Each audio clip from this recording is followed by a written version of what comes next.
La chronique de l'aide à l'Église en détresse par Benoît de Blancpré.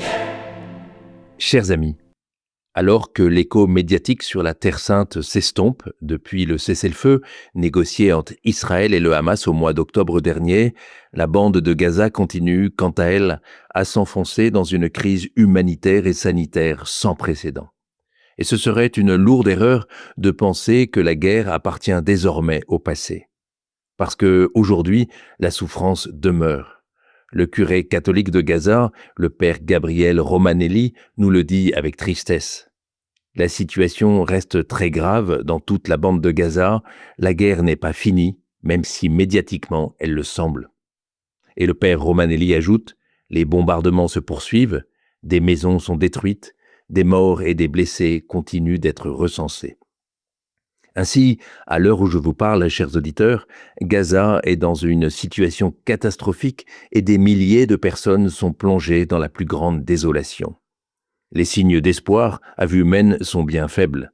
Les frontières sont fermées, les infrastructures d'électricité et d'eau sont détruites, et de très nombreux malades et blessés n'ont pas accès aux soins les plus élémentaires en raison d'un système hospitalier devenu fantomatique. Et dans ces conditions, ce sont malheureusement les enfants qui payent le prix le plus lourd.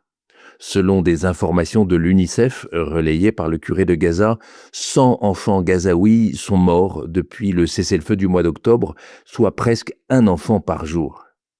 Ils ne sont pas morts de cause naturelle, nous précise le père Romanelli, évoquant les conséquences directes des bombardements, mais aussi le froid et les conditions de vie insalubres. La majorité de la population vit en effet aujourd'hui sous des tentes, exposée à l'humidité et à un hiver particulièrement pluvieux et rigoureux. Alors, dans ce chaos total, l'aide humanitaire est vitale. Le père Romanelli alerte. Nourriture, couverture, produits de première nécessité, médicaments, les besoins sont immenses. Et il précise. Heureusement, le patriarcat latin de Jérusalem continue de faire énormément de bien pour des milliers de familles ici, à Gaza. Et je voudrais souligner un point essentiel, chers auditeurs. L'AED est, grâce à vous, l'un des contributeurs les plus importants du patriarcat. Ainsi, vos dons, ceux que vous avez faits et ceux que vous ferez, sont une réponse concrète à l'appel à l'aide du père Romanelli. En son nom, je veux vous exprimer toute notre gratitude. Et puis, je voudrais terminer cette triste chronique en reprenant ces mots magnifiques du curé de Gaza qui nous parle de la foi immense qui jaillit de la détresse. Le cœur de notre vie, c'est toujours notre Seigneur dans l'Eucharistie.